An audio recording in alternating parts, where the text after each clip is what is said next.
Thank you for joining me on the RJ Young Show podcast. We do this at 3 o'clock on Mondays and Wednesdays, and today is a very cool and special day as I'm joined by my buddy Ty Richardson, host of the Morning Rush from 6 to 9 a.m. and Fantasy Football Sunday from 10 to 11 on Sunday. He's also the program director at ESPN Arkansas. How about them Hogs, Ty?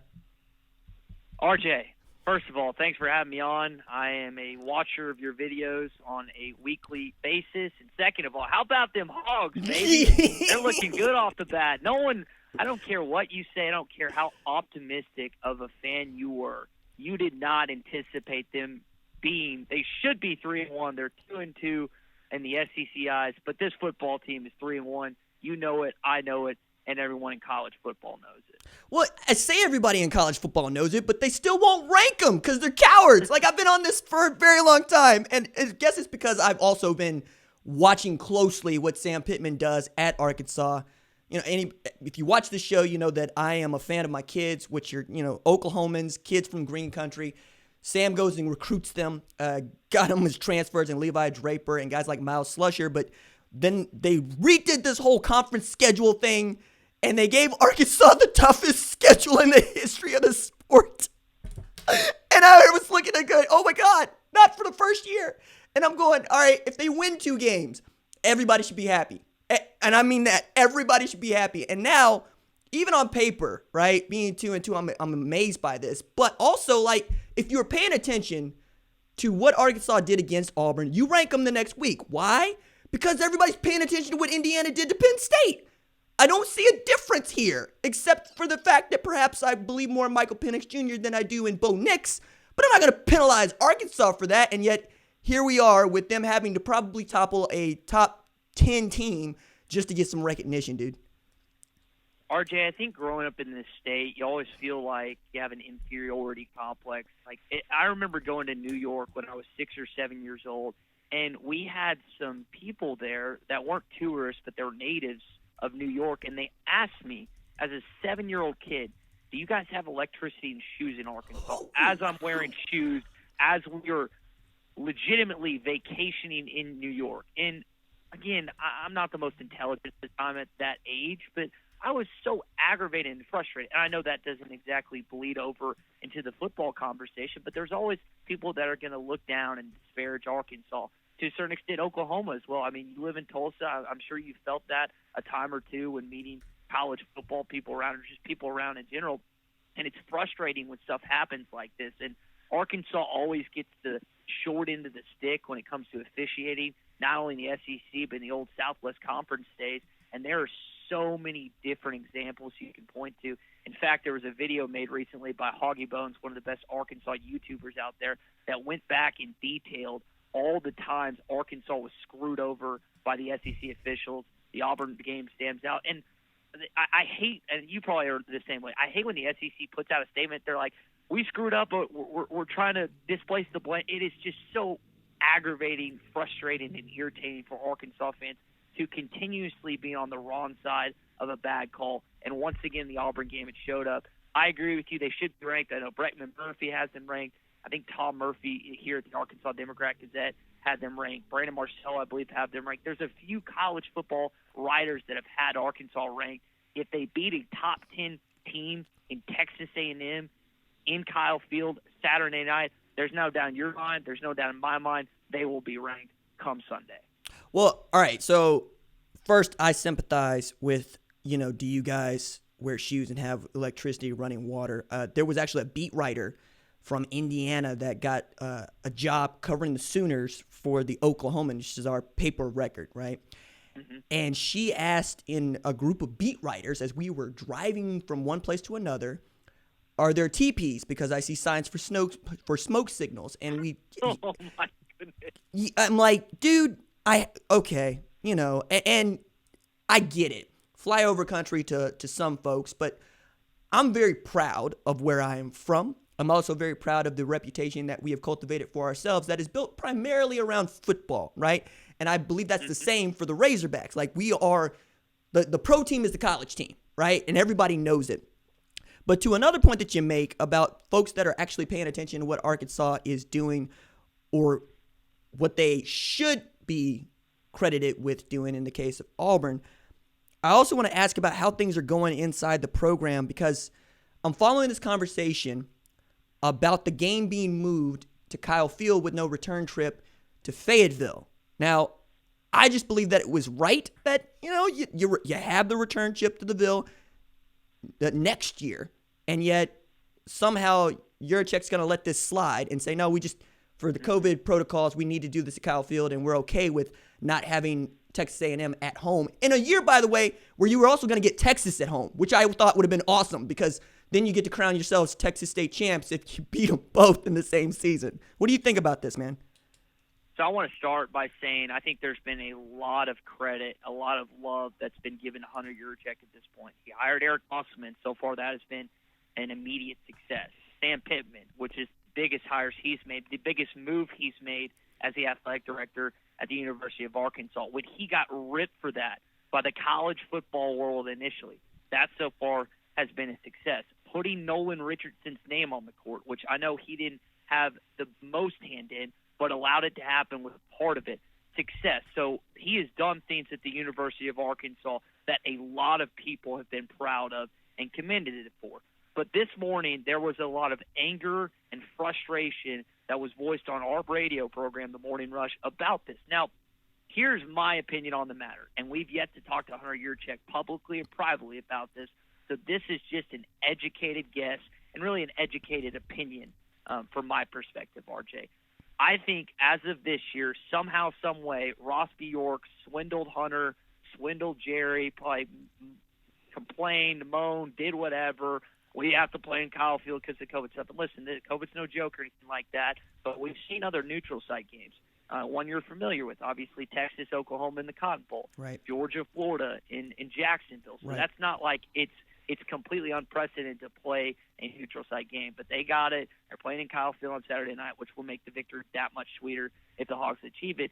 But if you're going to do that, you heard Hunter Yurachek when they were talking about this, the expectation would be, well, then they have to come to Fayetteville next year, which is what all Arkansas fans assume is going to happen. And then Ross Bjork goes on that Facebook Live, RJ, and Hunter Yurachek kind of verifies his comments. It's not finalized 100% yet. It just looks like it's heading in that direction. I'm under the impression that this is a Jerry Jones thing. Jerry Jones, a huge, if not the biggest alumnus of the University of Arkansas. He wants his money. He wants his Razorbacks back there. You got to remember, college athletics departments are not the only ones that are taking huge financial cuts. Professional, particularly the NFL, they're taking hits as well. And I can't tell you all the financial ramifications surrounding that game. I would just guess Jerry is losing money if he doesn't have that game, and he wants to see his boys back at home. So Hunter Yurachek's hands are tied, in my opinion, that, hey, I can't really pick off my biggest, if not one of my biggest donors. I think we're going to have to settle playing Jerry World. But you know what, RJ? If they win Saturday night in Kyle Field, no one's going to care. It's going to be that much sweeter. I'm going to care. I'm going to care for a number of reasons, but not the least of which is Ross Bjork is getting one over on a lot of people. Like, I'm glad you brought up the Facebook Live aspect of this, because this is continuing a trend of Ross making himself and A&M out to be a very big deal in this COVID year. And the reason I am couching it there is because Nick Saban coached against Georgia because of a rule Ross Bjork was very proud to have enacted basically on behalf of his women's soccer team. So they had a women's soccer player who tested positive for the virus, who swore up and down that there's no way that she could have tested positive for this virus, especially after they had gone through their own protocols. But their in-house athletic training staff administered this test, and she was positive. So homegirl goes to the student health center on campus in College Station. She gets another test. She says this test is negative. So they bring it to Bjork, and Bjork brings that to the SEC. They vote on this with no fanfare, no nothing, and it gets passed that if you have 3 negative tests in 24 hours, that you are clear to play and get through this competition that might have, in the case of, say, the Big Ten, had you missed 3 weeks altogether. At Alabama, they abused this rule They get Nick Saban 3 tests in 2 days, right? And by 7 a.m. Saturday morning, he's coaching against Georgia. And now we have Ross Bjork crowing about never having to actually travel to Fayetteville. And I think that that's wildly overstepping the bounds here, right? Because, like, if anything, what we know about the South is one, people want you to act like you've been there, which I have my own thoughts about, but humility is also another part of this, right? And ampersand you not having any humility. Matter of fact, I did a preview segment on this show about this game, and I got a commenter in there that says, dude hates A&M but a nice jacket. And I said, no, dude hates crybabies, but, I like you too. I understand most people that didn't go to ampersand you can't stand ampersand you. But Arkansas folks, yourself included, have a very clear dislike for ampersand you. And I would like you to unpack that and tell me where that comes from.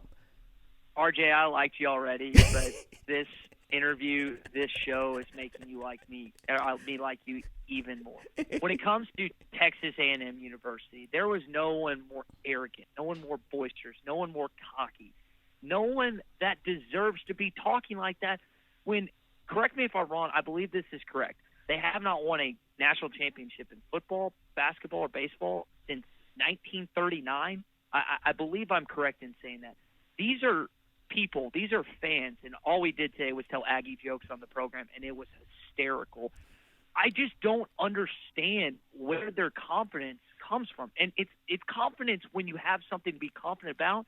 RJ, they have nothing to be confident about. Yes, you went 11-2 with Johnny Manziel your first year in the SEC. Whoop-de-doo. Did you go to the SEC championship? Nope. You've had good years since then, but it's typically 8 wins, RJ. That's kind of the barometer of this football team this past decade. And, yes, they have a ton of money. I'll give them that. Yes, they have really nice facilities. They just spent, I think, $460 million on Kyle Field back in 2016. So, yes, they do have that. But I just don't get where the arrogance comes from associated particularly with the football program. It doesn't make a lick of sense to me. I just don't understand. And my grandpa, God rest his soul, my late Daddy Joe, hated the University of Texas. And he passed that on to me. In our bathroom, there is a Texas Longhorns insignia with horns face down, as they should be. I know you're a fan of that. But my hatred has transitioned from the University of Texas to Texas A&M University, and it stemmed for a couple of reasons. One, I didn't have any friends that went there, so you can there's kind of some love lost, like, oh, I have a buddy that goes there. He's kind of the symbol that a person I kind of like. I don't have any friends that go to Texas A&M or went there, so there's nothing there. Two, we kept losing them when I was in school in the most excruciating way possible. 2013, when I'm a freshman, Johnny Manziel comes to town, and you know what? It's a pretty good game. I think it ended up 45-33, but Johnny Manziel and that team just ran all over us. Then you move on to 2014, losing OT. 2015, losing OT. Trevor Knight runs all over you in 2016, and then 2017, 2018, and 2019, it's also one-score ball games. I think it's also that, and just the fact that they think they're entitled to everything. As you just mentioned with Ross Bjork, the old Ole Miss athletic director, now Texas A&M athletic director, there's a sense of entitlement. You know what? Alabama can have that. I understand it. To a certain extent, Oklahoma can have that with the Big 12 championships and the kind of what they put together. I can understand that. You live and breathe it every day, so I understand that. Texas A&M has no business whatsoever with this type of egregious cockiness that has nothing to be backed up. I don't get it. I hate that school with a burning passion. I hate that school more than any other school. I hate that football team more than any other football team in the country. Over LSU, over Ole Miss, over Texas, over Alabama. And, man, I just hope RJ, get this. It has been 3,315 days since Arkansas has beaten the Texas A&M Aggies. And I hope that streak comes to a dramatic close on Saturday night. That's a lot, brother. That's a lot. All right, so I got an answer for the cockiness though, and it is with all things that I love about sports. It has nothing to do with the sport itself, right? It is oil in a word. All right, and this is going back I mean, you could take this to Manziel. You could take it even further back. But they were able to turn wildcatting into large sums of money, not unlike Jerry Jones, right? And what he did, basically drilling holes in the ground in Oklahoma and forging his fortune big enough to buy the Dallas Cowboys. And we know what happened after that. But you're talking about a group of folks that went to the same college that drilled holes in the ground and wanted nothing more than to have an outstanding football team. The same thing happened at Southern Methodist in the early 80s. They got tired of hearing Texas A&M's mouth, hearing Texas's mouth, because they were also benefiting from oil money. So when you're able to have all this cash on hand and all these reserves on hand, you believe that you can do what the LA Dodgers have, claimed to have done, right? They actually grow some of their players, but they can also go spend all this money on Mookie Betts. And they're in the World Series 3 out of the last 4 years. They get one last night. Kudos to them. But they also got all this money to go buy Mookie Betts with and to keep Justin Turner on the payroll and to keep Corey Seager on the payroll. A&M set out to do the same thing, okay?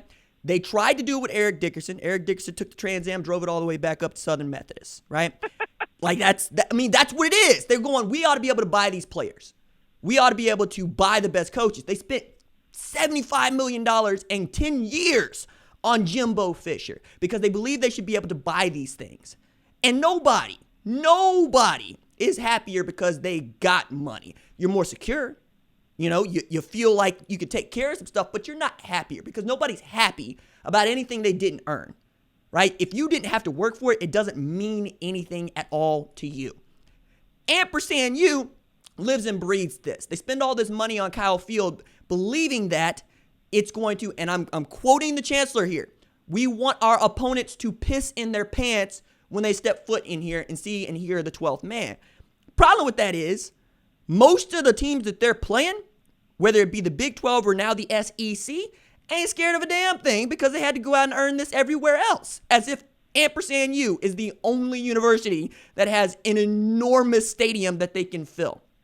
More than that, when you hear about how some of these other coaches come up and you hear about what they have to say about what Jimbo Fisher and his staff gets paid, yeah, hell, they're going to go out and recruit them.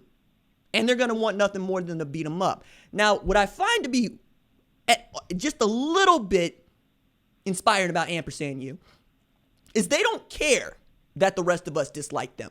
They prefer it that way. Not unlike Notre Dame in that way, right? They prefer to be us against everybody. Problem with that is when you don't win like Alabama, when you don't have, a year every 5 to 6 years like LSU, when you don't give anything to the rest of us for us to be happy about and proud of, we don't like you. Even Johnny Manziel. There were people that really wanted to ride for Johnny Football, and they made it impossible because they were making themselves even more insufferable because they got one win against Alabama, and they stomped a mud hole in Oklahoma in the Cotton Bowl. After that, what have they done except run off Kevin Sumlin and screw up Kyler Murray? Like, this is the part that I really get upset about. You mean the guy that beat Russell Wilson on Monday Night Football? You somehow, someway screwed him. How did that happen? He didn't lose a high school football game, RJ. Dude, he didn't lose a game. 43-0. 43-0. And by anybody's account, quite literally the best high school quarterback who ever lived, right? And his daddy was a quarterback for your Aggies. Like, in 88, like, he was the man. And the way that the Aggies fans treated what was the first black quarterback that they had resonated with his father, Kevin, and with his uncle, Calvin. And they still gave him an opportunity. They still sent him to Ampersand U. And then they try to throw Kyle Allen out there, right? And Kyler's like, okay, first of all, this ain't the offense that I wanted to run. And I thought this was going to be my job. Number two, I want to play baseball. Come to find out, his high school coach went to Lincoln Riley when he first got the job and said, hey, Kyler's looking to transfer. What do you think? I think he should sign us the financial aid agreement with Oklahoma right now.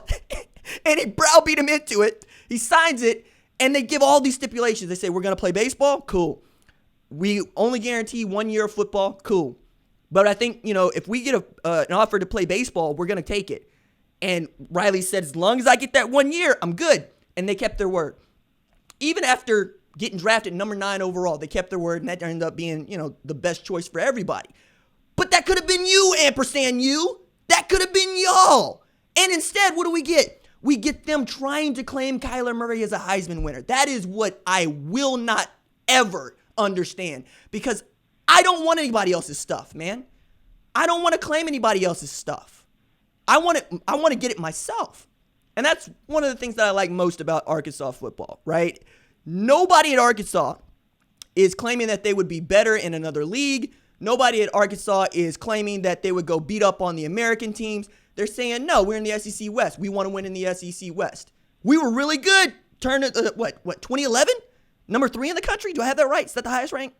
Correct. Yeah, okay. Lost to number 1 LSU on the road when they were number 3 in the country.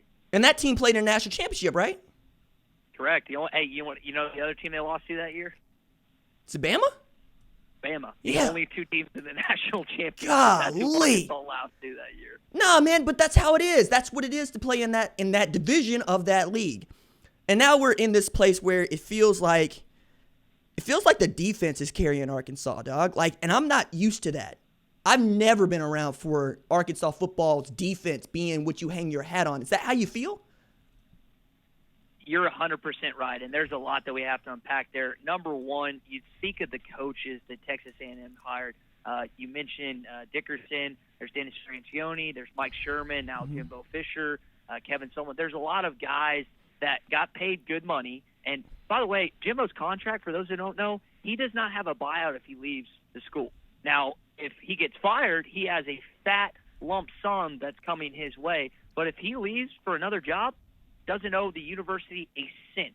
So his AD, I don't know if it's why am I forgetting the best agent in sports? Jimmy Sexton. I don't know if it's Sexton, but whoever his agent is did a tremendous job. With that. It is Jimmy. It is Jimmy Okay. Sexton. Yeah. That's if you throw a dart at the wall, and a lot of times it lands on Jimmy Sexton. And to your point about the coaches wanting to be there or not, Sam Pittman, while he didn't grow up at the University of Arkansas, grew up in Grove, Oklahoma, about 90 miles from Fayetteville, loved the University of Arkansas, coached as an offensive line coach, and then got the opportunity. Players advocated for him to come. And his contract, RJ, is incentive-based. He doesn't just get the money that he has one of the lowest, if not the lowest, contracts base pays in the SEC. But the incentive is, hey, Sam, you keep winning games, you're going to get paid more. That's what jobs and capitalism is all about, based on your performance. It's almost like, hold up, stop traffic. Hunter Yurchek and his team, and then Judy Henry, who his agent is down there in Little Rock, they actually came together and decided, hey, we want Arkansas football to be good. Let's give Sam reasons to make them good. And listen, money's not the end-all, be-all for Sam. If it was, he would ask for more. His plans are, I don't know if you know this, he's going to retire in Hot Springs, Arkansas, and Lake Hamilton. Went there last weekend during the bye week. But that has to be a passion if you want to coach at Arkansas. Houston Nutt had it. Frank Broyles had it. Ken Hatfield had it. There's other coaches along the lineage of football and basketball. Nolan Richardson, most notably in basketball, had it. That's important. You can't really find that throughout the history of Texas A&M. And to your point about the quarterback situation, Texas A&M was regarded as like quarterback U at one point. Think about Kyle Allen, Kyler Murray, Johnny Manziel. By the way, Johnny Manziel is the only cool person ever to go to Texas A&M University. The only one. So congratulations, Johnny Football. On that note, though, it all of a sudden just dissipated. Let's look at Kellen Mond's numbers against Arkansas. RJ, he's thrown 4 picks in the last 3 games against Arkansas. I don't know if you know this, but Arkansas had the worst defense in the Power 5 this last year. And all I keep hearing is Kellen Mond's going to be this year. Kellen Mond's going to be that. He told us 2 years ago at SEC Media Days he was the best quarterback in the SEC. Well, we've come to find out he's not, and he's not really that close. So they're still dealing with quarterback issues. I know that Jimbo is regarded as a really good quarterback coach because he had Jameis Winston, a Heisman Trophy winner. But a lot is left to be desired there. And Arkansas, you like the stability that Felipe Franks has provided so far. He has thrown more touchdowns through 4 SEC games than a single quarterback did all season for Arkansas last year. Pretty incredible. Now, he hasn't been a number one. He hasn't been a Kyle Trask. He hasn't been a Mac Jones, but he's been pretty solid to this point, and he gave them a huge chance to win and should have been Auburn. And when it comes to just all this talking about this Arkansas conversation, you asked about defense. This was the weakest unit in the offseason. There's no doubt about it. We kept saying all offseason long, RJ, it's offense, it's special teams, and then it's defense. Well, let's flip the script a little bit. It's defense, offense, and special teams. The defense, the number one team in the country in interceptions. They are tied with LSU as the number one team in turnover margin. Barry Odom, in 1 year, he didn't say, we have to wait for our guys to come in like Chad Morris did. He picked up John Chavis guys who had, again, the worst scoring defense in the Power 5 and turned them into a top 5, maybe even top 3 defense in the SEC at this point. Even when you go back to 2006, 2002, 2010 and 11, 98, 95. There are some prolific Arkansas offenses in there, but if you really dive into it, RJ, the defenses have been stone cold there too. And Arkansas, once again, looks like they have a pretty solid defense. And again, a great opportunity to take it into Kyle Field Saturday night. Yeah, man, I'm here for the bumper pool Hudson Clark experience. I'm here to see Kellen Mond have an identity crisis. I'm very excited about this game. I wish that it wasn't on at the same time as Oklahoma, Texas Tech, and Ohio State, Penn State, because I want to watch all of those games. Like I'm wildly fascinated by Oklahoma State and Texas too, because I think Oklahoma State is unreal and Texas is figuring some stuff out. But I kind of want to bounce around college football just a little bit and start with this news out of Wisconsin, because they've had to cancel their game with Nebraska after 12 folks in the program, including the head coach and the starting quarterback, tested positive for the virus. Now, I think all of us understand that when you have this number of people together in one place, you're going to have outbreaks. It's going to happen. But now we're seeing the SEC, the Big Ten's policy rear its head, because I remember when this came out, I said, this is a problem, because they said 5% of your football roster, right, testing positive means you got to go into quarantine, which, 5 out of 100. That's not a lot. And then add to this 3 weeks you have to be in quarantine, which is to say 3 weeks that you can't play football. So, what are we going to do if we're looking at an Ohio State team, or even a Michigan team for that matter, that runs the table, but runs the table to 4 games instead of 6? Because the Big Ten's already said we have to have a team that's played 6 games to be eligible for the Big Ten championship. Well, what if the only teams that play those 6 games are Indiana and Iowa? We're not going to put that team in the college football playoff, especially if they're 4-2. But in regard to the SEC perhaps getting 2 teams in, right? One of which at present is Alabama. The other one's probably a representative from the SEC East. How do you put this together? Do you want to penalize these teams in the Big Ten because their conference has put in place policies that seem nonsensical now? Or would you just rather say, hey, look, what's the best Big Ten team as opposed to the best one-loss Big 12 team? Because I can't see Oklahoma State running the table. That's just me, though. RJ, first off, for Graham Mertz, who had the game of his life against Minnesota, I almost said Minnesota, good grief, against Illinois on Friday night, 1 incomplete pass. Right. 1.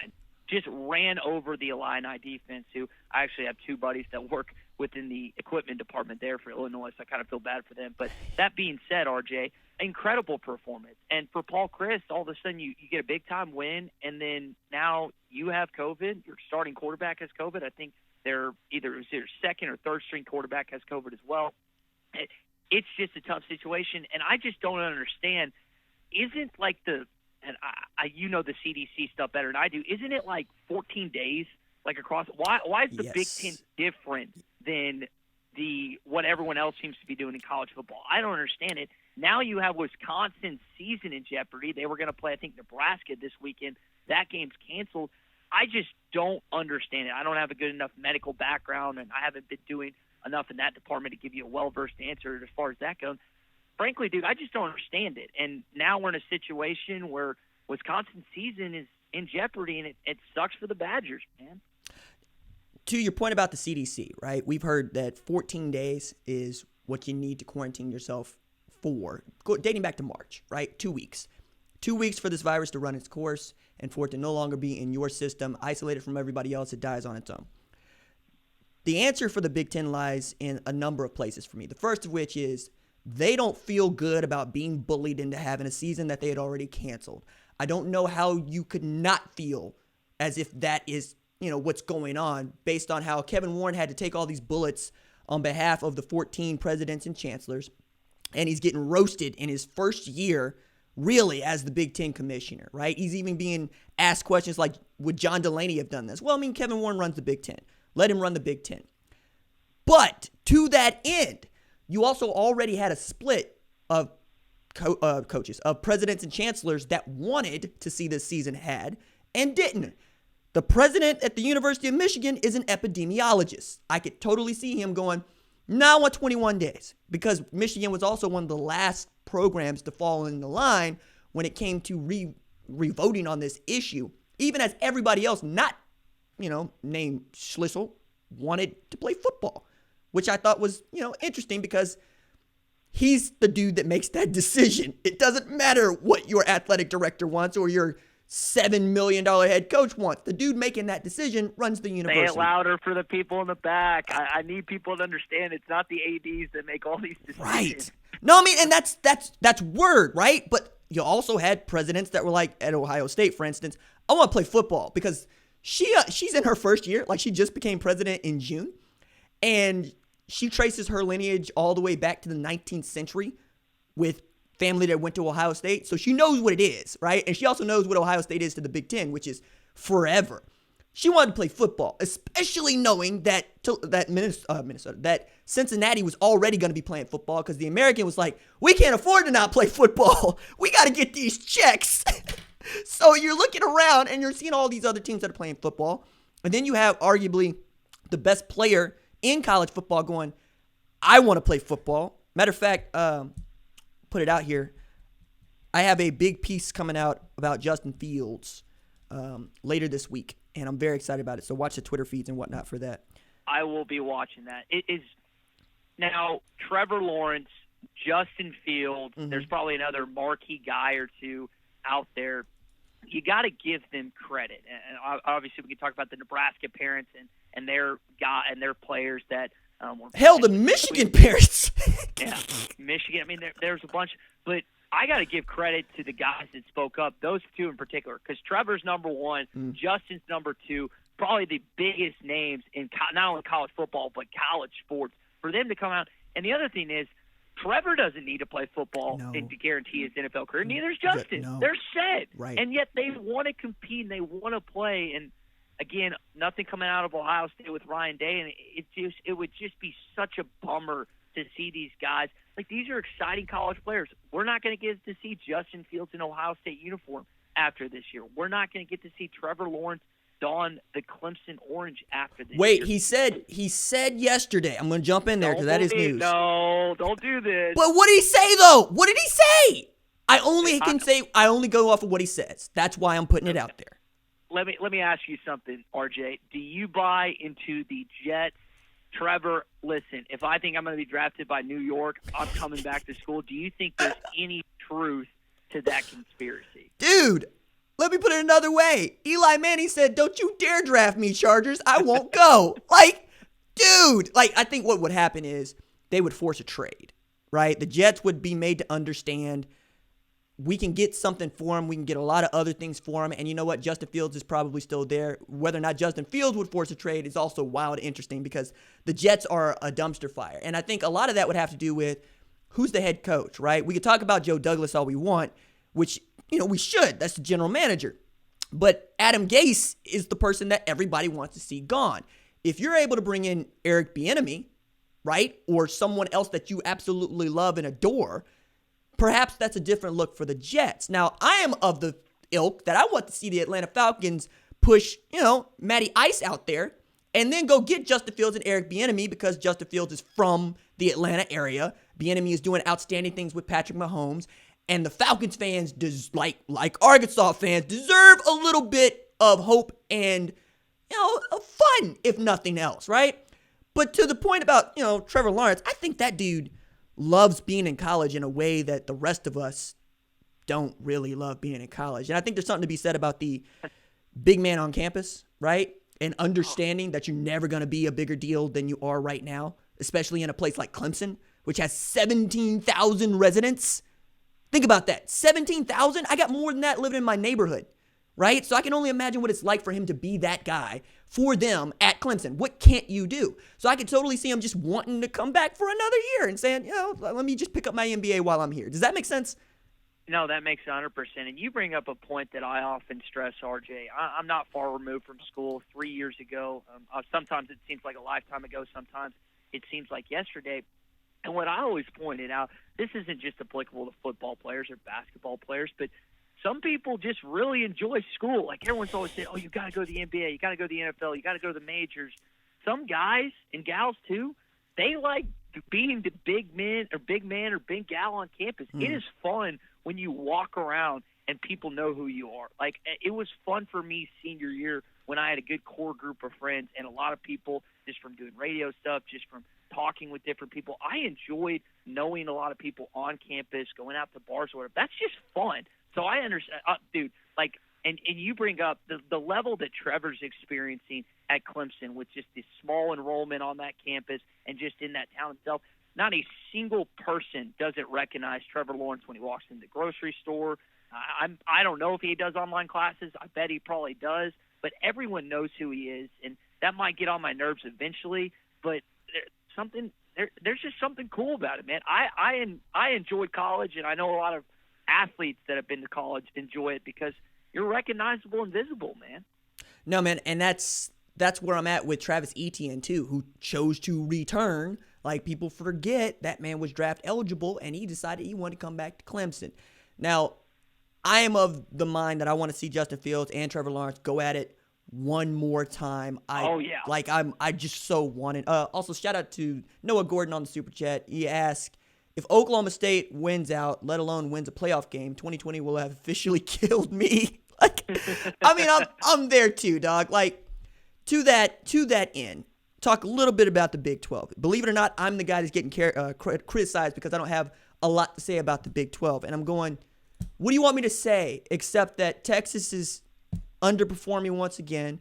Oklahoma, I did not think was going to be elite this year in the first place. If they'd have caught 3 or 4 losses in a 12-game season, it would not have surprised me because they're so young. But are you at all buying into Kansas State being good or Oklahoma State being good? Because, Kansas State has that loss to Arkansas State, which I'm sure you heard a lot about. Oh, yeah. So, I mean, who do you actually think is going to win this conference, given what we know about it already? So my aunt is a diehard Oklahoma State fan. Went to school in Stillwater. I've been to a few games. I personally love Stillwater. I don't know I know, obviously, I got your master's from OU, went to Tulsa, so you might hate it, but I personally love it.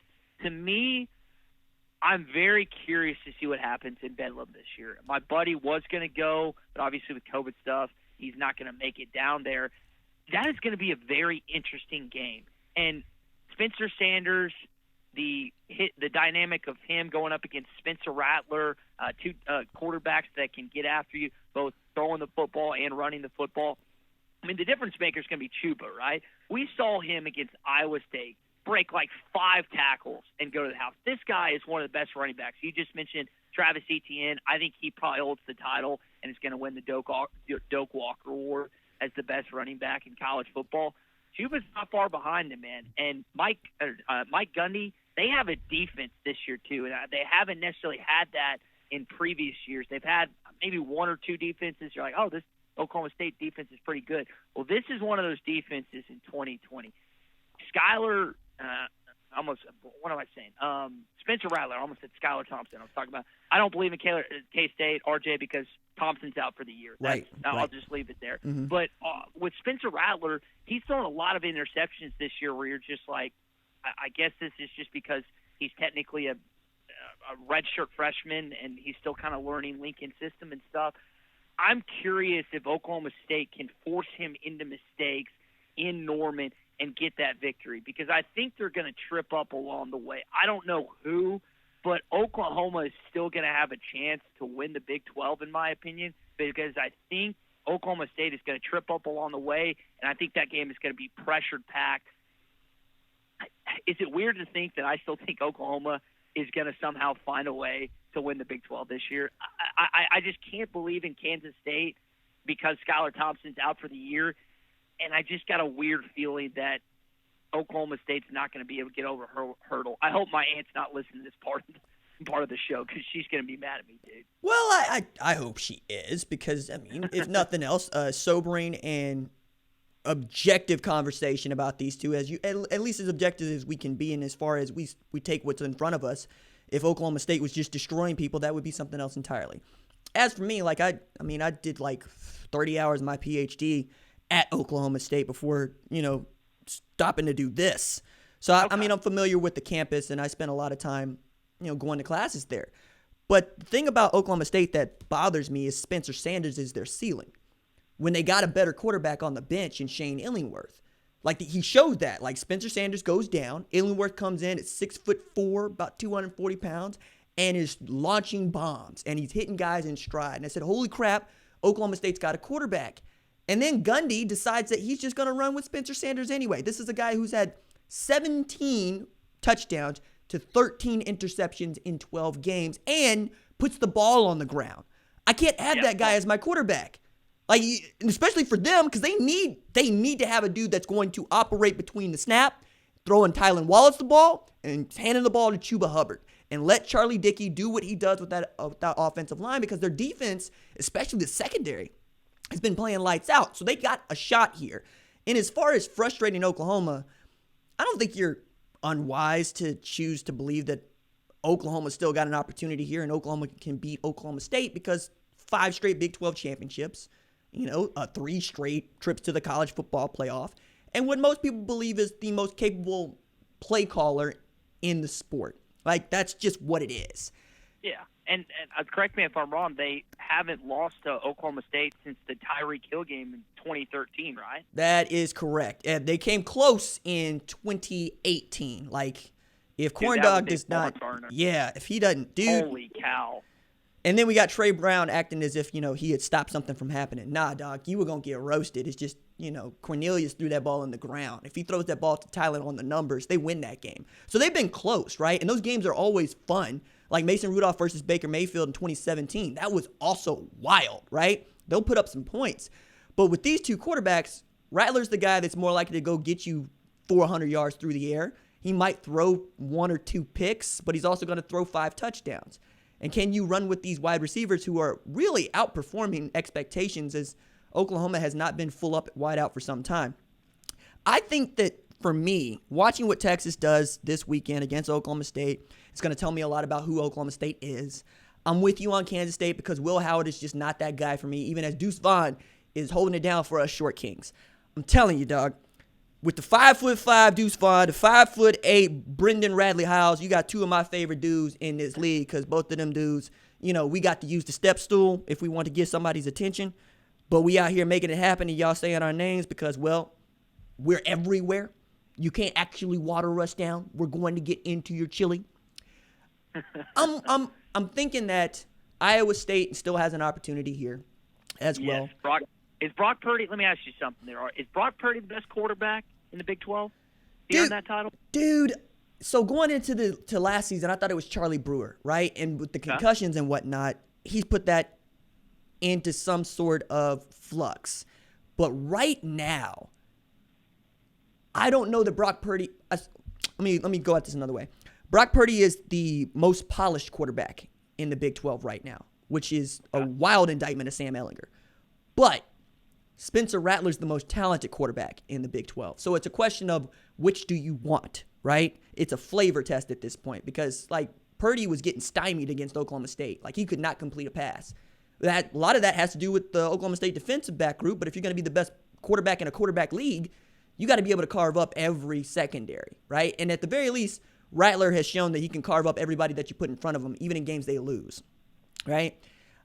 I don't know that there's another capable quarterback, though. And that's what's really just jaw-dropping to me. Max Duggan, I thought, would be much better and further along, but he's had some setbacks that aren't his fault. Some of them are just injury-related. I wanted Spencer Sanders to show up. He hasn't. I thought Shane Illingworth was going to be better. He won't get a shot. You look at Sam Ehlinger. He's been the same quarterback for the last 3 years. He's redefining what they do with the fullback position in this league. Charlie Brewer can't stay healthy for us to give him the nod. I keep going down the list, and there's just a bunch of guys that I don't buy into. Like, even Skylar Thompson, I didn't buy into him. He played a great game against Oklahoma. They exploited some big plays. I don't see it. And then I look at your league, the SEC, and I say, okay, Matt Corral, save Arkansas, good quarterback. Felipe Franks, I need to figure it out, man. I need him to figure it out. Is he good or is he not? Because, like, between him and Miles Brennan, I'm picking Miles Brennan today, but that's got more to do with what Felipe Franks hasn't done and more to do with what Miles Brennan has as opposed to who's more talented. Like, Franks is more talented. Brennan's actually doing the job. But then again, I'm going to take Felipe Franks before I take Bo Nix, which is an indictment of Bo Nix, and on it goes. So, like, KJ Costello also jumps in there. So, like, if you're looking at this quarterback group, and we're going to throw out Mac Jones, who's playing better than Tua Tagovailoa right now, which is insane. In that way, yeah, that's so weird. Right, that's not just weird, it's insane. Like, it's not supposed to happen.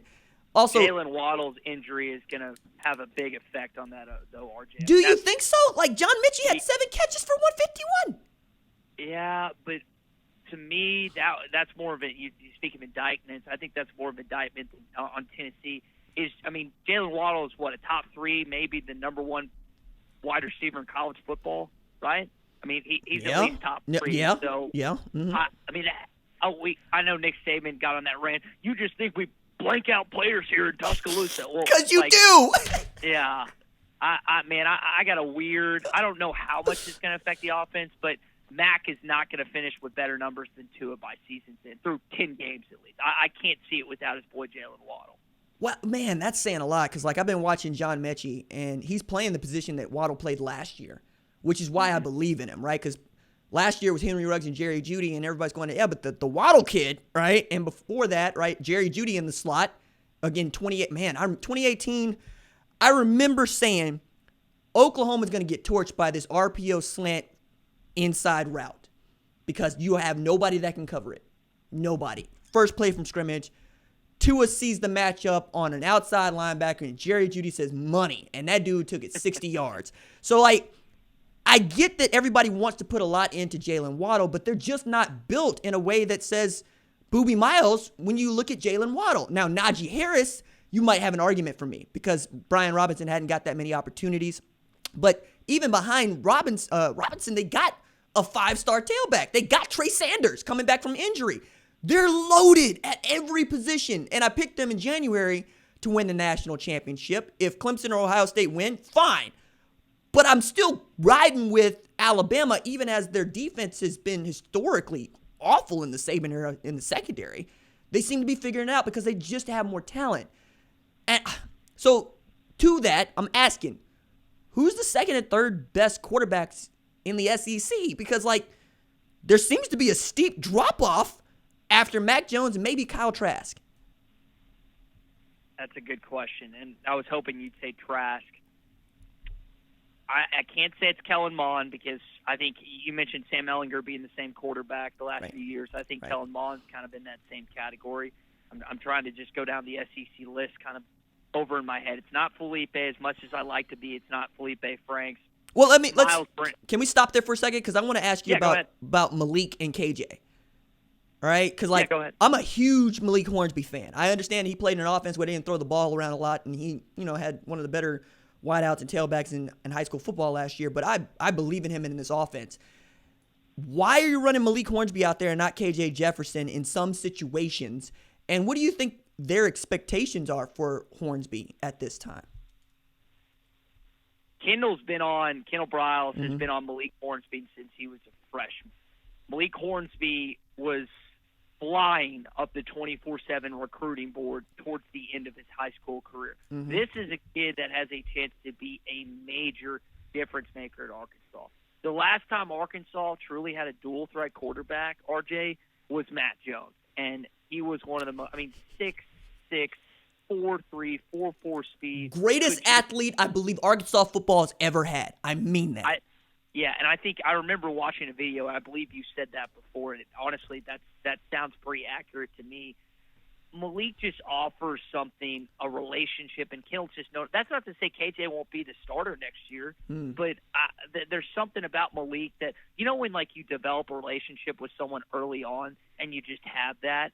Well, Kendall's had that with Malik. He hasn't had that with KJ. Now, listen, again, like I said, KJ could win the starting job next year. And KJ actually got some opportunities this year as well, like Malik did. And thank God they haven't run that goal line package since then because it didn't work. Felipe needs to be in there. He's your veteran. Give him the opportunities in the goal line situation. But that is going to be a fascinating discussion. I know Felipe has an opportunity to return with the COVID stuff, getting an extra year of eligibility. He's not coming back. He's gone after this year. It's going to be a fun off-season conversation. Hey, who's going to start next year? Is it KJ or is it Malik? And RJ, I really don't have a great answer for you, man. Okay. All right. No, I'll take that. Because we'll watch how it goes. But to this question about, I guess, the third best quarterback in the SEC, because it also underscores what I don't think we talk about enough about. It's got to be Corral, right? Like you would think so. And I know, like, we made the joke on Saturday, and I said it, and people loved it, that Barry Odom broke Matt Corral. I just said that joke because it was funny at the time. He threw 6 picks, blah, blah, blah, blah, blah. But to me, it's Jones, it's Trask, and you can have the inverse 1A, 1B, whichever, and then it's Corral. And, I mean, Corral is, like, he's put up numbers against pretty much everyone except Arkansas, right? Mm-hmm. So I think it has to be he's the pretty clear consensus answer when you're thinking about the third best quarterback in the SEC, I think. And I guess that's one way in which I measure conferences is I care about what your depth is. I don't care about what your heights are, because if I cared about what your heights are, Oklahoma would be in every single conversation ever. And that ain't the case, right? Because Kansas exists. Vanderbilt is, it's Vanderbilt. But I do game night for ESPN Radio on the weekends. And this last week I did it with Brad Edwards. And it's really fun because I get to talk with him about some streaks and some stats because that's where he lives and breathes in relation to college football. And he gave me a stat that floored me. So Alabama beats the hell out of Tennessee. They've never lost to Tennessee in the Saban era, which means they've won 14 straight times. Edwards told me it is the first time in SEC history, dating back to the 30s, that one team has beaten another team 14 consecutive times by 14 points or more, which is another way of saying nobody's ever done that to Vanderbilt, right? That's the point I'm making about the bottom of the barrel here. So Alabama likes nothing more than stopping a mud hole and walking dry Tennessee football, which is its own sort of joke. But when we talk about who's good and who's not and the depth in this league, I look at how good or bad is Vanderbilt, right? And then a couple years ago, like Keyshawn Vaughn runs all over Baylor. So there's no argument about what the best league is, but when we're talking about quarterbacks and you get to Matt Corral, like the third best quarterback in any conversation about the Big 12 is Sam Ehlinger, right? Just by default. After that, you're having to really jockey with positions. You're having to match guys up in ways I don't think you like to. But what Matt Corral has been able to do in Lane Kiffin just in this year also ought to work as an indictment on, your mans that was running them last year in Matt Luke. Because I'm thinking, you didn't know whether it was John Rice Plumlee or Matt Corral, when clearly it's been Matt Corral the whole time. And then I look around at the rest of the SEC West, and I watched a big portion of LSU South Carolina because I'm a huge TJ Finley fan, and I think he gives them a first-round pick here and there in the next 3 years because he's that good. I think he's a better product than Miles Brennan was coming out of high school, which is saying a lot because Miles set a state record for passing yards. But I think the depth in that conference at each position, like when we look at the guys at number 2 on the depth chart, I feel good about almost everybody not named Vanderbilt, which is not something I get to say about pretty much anywhere other than the SEC. Now, knowing all of that, knowing what Sam Pittman has done here recently, and knowing how you guys feel about what you've recruited and how you've developed, what's the ceiling for Arkansas in the first 3 years of Sam Pittman? Man, I hope it's high. So you talk about quarterbacks. Quarterbacks is always going to be the position group that takes you over the top. And when you have a guy that Kendall Briles, and I don't know how long he's going to be in Fayetteville, Arkansas. I hope it's a long time. I know they've struggled a little bit on offense this year, but that is a byproduct of the offensive line not being big enough. Kendall still adjusting to the SEC. Bryce Petty and company in 2015 had the number 1 scoring offense in Baylor, and I believe that was Kendall's first year as taking over as the offensive coordinator. We know about the lineage of his father, Art. He's got deep Texas high school football ties. There's a lot of that football acumen in his brain. We talked to Seth Russell about what it's like to play. He's also a former Baylor quarterback. Right. What it's like to play under Kendall, and he said nothing but glowing things. He said he sets you up to win a Heisman, and you're going to have that opportunity at Arkansas if they can get in some offensive linemen, if they can continue to recruit skill players like they've had to this point. I'm excited to see what Jaquaylin Crawford can do, the transfer from Oklahoma. I'm excited to see what Keytron Jackson, guy out of Roy City, Texas, can be in this offense, and just that they can get the offensive line, because I think Malik Hornsby and KJ Jefferson, we just talked about that argument, who's going to start there. One of them is going to put up big numbers in this system. So as long as, and the other question is, flip to the other side of the football, how long can you keep Barry Odom? Oh, yeah. No, that's a good question. COVID has thrown a huge wrench in athletic department's budget, while some would be, we just got to buy this coach out. Let's hire someone else. That's not necessarily happening now because of the loss of revenue and just everything going on in the world.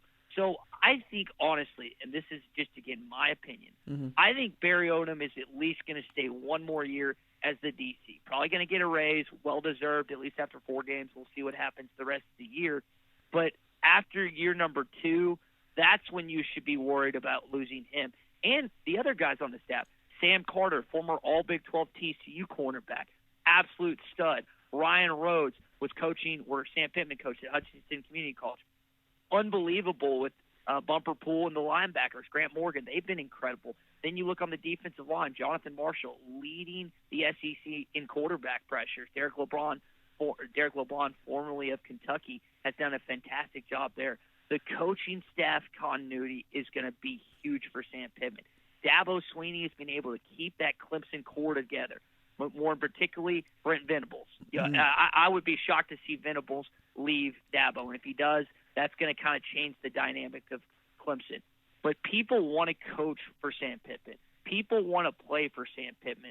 One of the reasons, RJ, that Arkansas really started to trend upward and then immediately take a nosedive under Brett Bielema is because they lost guys like a Sam Pittman. They lost guys like a Randy Shannon. They lost some really good assistant coaches, and they brought in like Paul Rhodes and Kurt Anderson and guys that just couldn't handle the SEC.